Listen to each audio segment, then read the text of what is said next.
Dawine, 15 anos. Bora provar?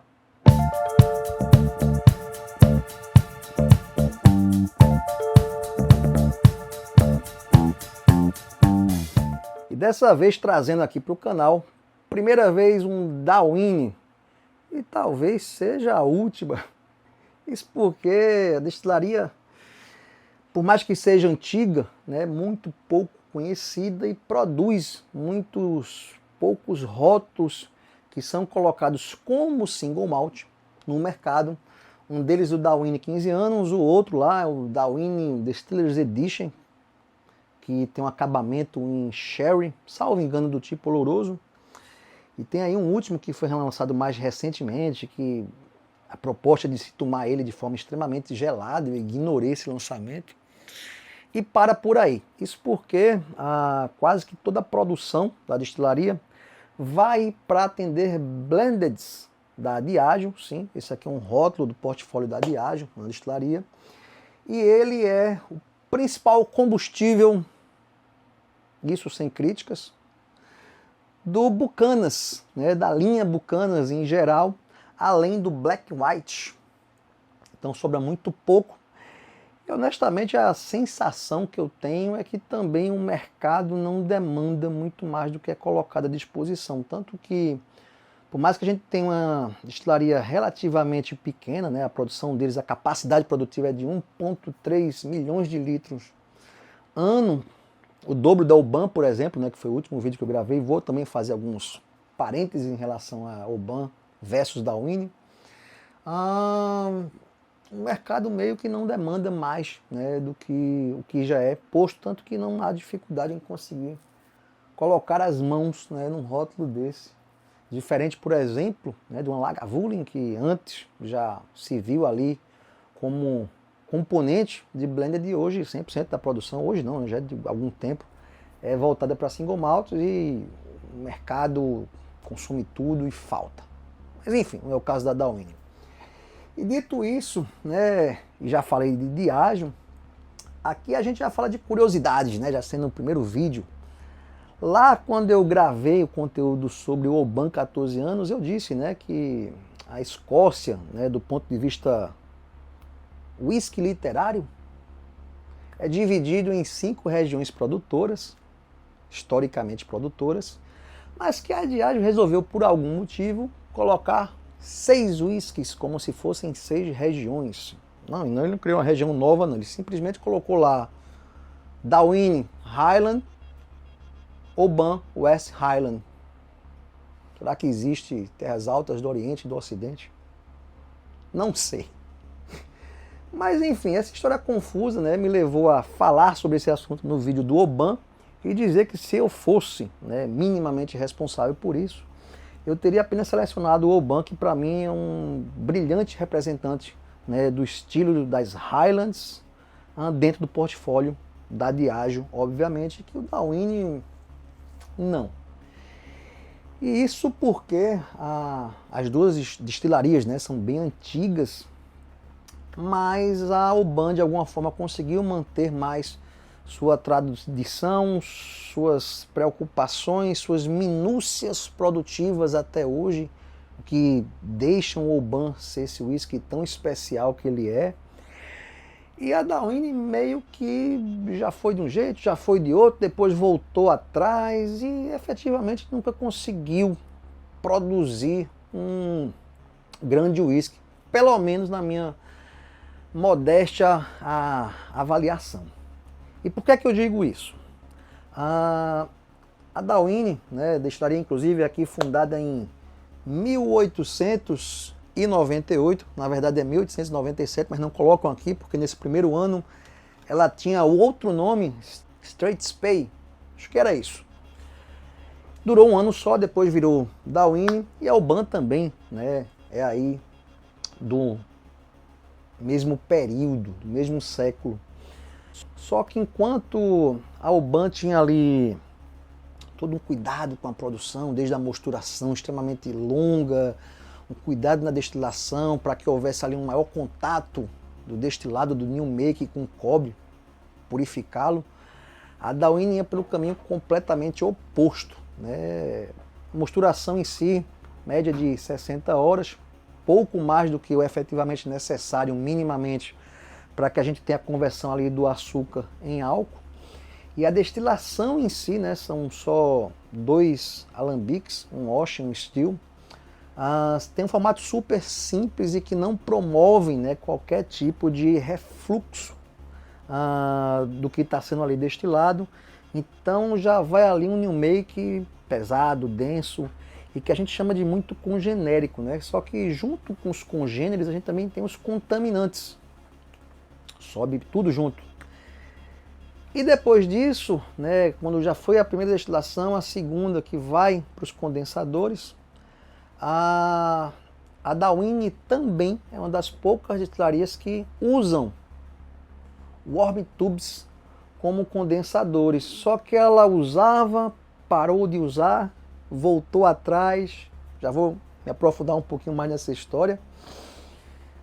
E diferente da Oban, que também usa o mesmo tipo de condensador, lá eles aquecem os warm tubes, né? Os condensadores, o líquido que fica ali em volta, para que essa condensação demore a acontecer e aqueles vapores permaneçam o máximo de tempo em contato com o cobre, né? Isso vai ajudar a purificar a bebida.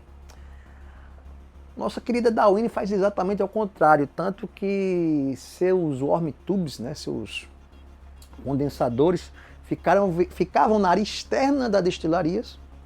Imagine isso lá nas Highlands escocesas do frio. Então era basicamente, tocou no warm tube, já voltou ali a fase líquida e a gente efetivamente tinha um destilado em um make denso, pesado, com muita coisa ali sulfurosa, inclusive, e que de alguma forma precisava de tempo para ser abrandado. Daí os 15 anos, mas também já chego lá. Só que o que é mais curioso, né, de alguma forma, ser sulfuroso, ter essas notas de enxofre, eram, de alguma forma, o diferencial da Dawine.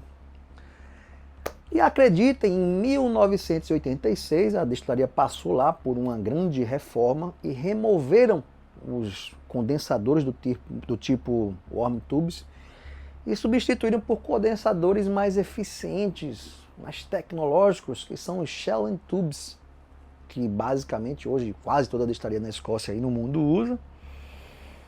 Só que parece que deu errado. O destilado ficou completamente diferente, o resultado também do uísque já maturado ficou completamente diferente do que era. Foi rejeitado por muito desse público que gostava dessa identidade sensorial do Dawine. E isso é tão verdade que em 1995 eles desinstalam esses condensadores modernos e voltam a instalar os condensadores warm tubes, que inclusive saíram lá que meio que do fundo da destilaria e foram para frente. Então hoje, quando você chega no centro de visitação, a primeira coisa que você vê são aquelas estruturas de madeiras enormes que continuam do lado de fora da destilaria, tomando frio mesmo lá, relento, para que essa condensação seja ultra rápida. E aí vem mais um fato curioso. No meio desse tempo, 86 a 95, adivinha? Foi justamente quando o uísque estava mais descaracterizado enquanto produto que nossa Diageo resolve classificá-lo como representante das Highlands. Ai meu Deus, eu adoro mesmo a Diageo. Os caras são fantásticos em tudo, até pra gente criar polêmica e continuar falando deles. E aí que eu me pergunto, né, até que ponto esse negócio de Classic Malts faz algum sentido, né? Eu já gravei também do Glenfiddich fazendo severas críticas e um motivo também, se não viu, assiste esse vídeo, tá muito legal. Pelo menos eu achei legal, né? E dito isso, temos aqui o Dawine, né, que concluindo aí a parte de produção, né, já falei de mosturação, destilação, condensação, chegamos à maturação, né? Basicamente, a destilaria só usa carvalho americano, ex-bourbon, nem ex-bourbon é mais, né, porque já é barril de refil, mas ok, sem problemas em relação a isso. Grandes whiskies têm esse tipo de maturação, né, que é aquela oxidativa, que quer poucas influências do barril. E é o caso aqui, salvo ali alguma coisa de oloroso, que é para fazer aquela versão de acabamento lá do Distillers Edition. E por que 15 anos? Né? A gente não tem de repente um Dalwhinnie 12 anos. É que mesmo com esse tempo de maturação, ainda é perceptível o quão ele tem essas notas sulfurosas, lembrando principalmente enxofre. Só que de alguma forma ele também não é o mais competente nesse estilo um tanto controverso, né, que poderia soar para muitos como um defeito, mas acabou que se tornou uma característica de algumas destilarias. E ele meio que não entrega nada tão bem para minimamente ser colocado ali com orgulho como um Classic Malt. Bom, e antes de começar a prova, né, até falando do próprio preço, parece uma pichincha, né, uma garrafa de um Single Malt, 15 anos por média aí de $55.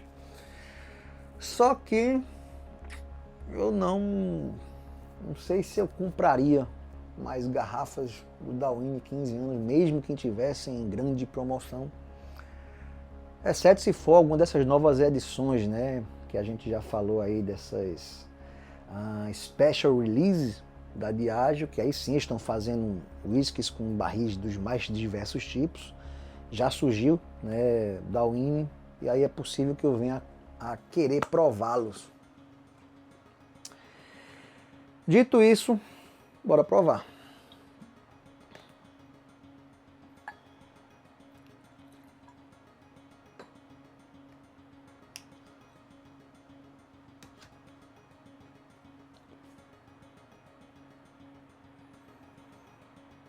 De aromas, bom, é curioso como ele tem uma nota bem marcada de mel, acho que seria a principal referência dele, só que vem junto uma coisa que os experts classificam como vegetal, e eu traduzo para vocês como um cheirinho de vagem, aquelas vagens verdes. É isso que me parece. E um tom aí também sulfuroso, não tão marcado, com um quê aí que eu vou chamar de terroso. Mas eu já explico esse terroso para vocês. Bora provar.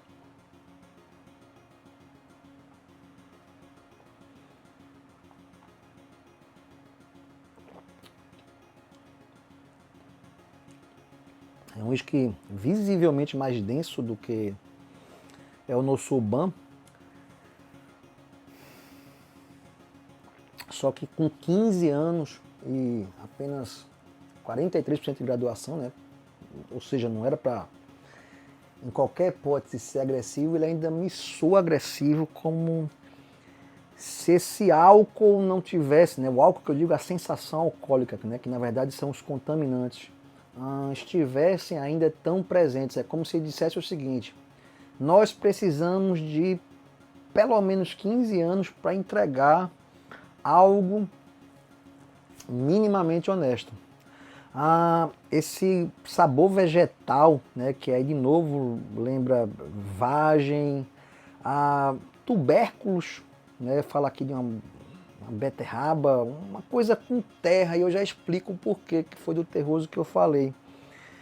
Esse whisky, ele meio que para manter, né, essa tradição, ele tem ali, né, no malte uma pequena proporção em ppms de fenóis de turfa. Sim, estamos falando de um whisky turfado, né, pelo menos de um malte turfado. Só que é tão baixo que, diferente do próprio Ban, que também é sutil, mas você percebe a tufa, a sensação aqui que a gente tem é que não é tufa, é algo lembrando terra. sim, tem essa nota sulfurosa, né? O famoso enxofre. Infelizmente, a última referência que eu tenho aqui de retrogosto é aquela sensação alcoólica, que para mim não é minimamente bom. E é um uísque que, sinceramente, gostaria de indicá-lo, até porque parece ser um custo-benefício muito bom, né? Falar de um single malt, 15 anos, 43% de graduação alcoólica por 50 a 60 dólares. Mas pelo menos para mim, ele não é exatamente competente em nada. E até vou além, se você ficou curioso com essa história de sulfuroso, notas de enxofre, pão engarrafado, tem rótulos que são bem mais competentes nisso, e eu posso falar aqui já de pronta a primeira destilaria que me vem na cabeça, que é a Craigellachie, né, que tem ótimos single malts, com pouca influência de barriga, que vão deixar bem notória essa característica. E se você estiver se sentindo mais elitizado, quiser algo mais especial, aí sim temos a Mortlach, que eu também nunca trouxe conteúdo aqui para o canal. Tenho algumas garrafas no meu bar, estoque, não sei nem como é que eu chamo mais isso, minha bagunça, que também tem essa característica, mas Craigellachie acho que de longe é a principal. Bom, felizmente hoje eu não tenho uma recomendação para passar, mas pelo menos consegui transmitir um pouco das minhas impressões desse que é o último dos Classic Malts, que acredito que me faltava gravar, vou até dar uma checada. Só que, deixa aí nos comentários, eu gravei meio que sem querer, né? Foi a primeira gravação que eu tenho aqui no canal, que foi o Talisker 10 anos, que é um Classic Malt também, representando as ilhas, que não seja a ilha, né? Isla. E já tem acho que uns 5 anos, ainda da garrafa antiga. Será que precisa atualizar esse vídeo e fazer um comparativo da garrafa antiga com a nova? Será que o destilado do uísque mudou? Se você quer esse vídeo atualizado do Talisker também, não deixe de comentar. Um abraço e até o próximo vídeo.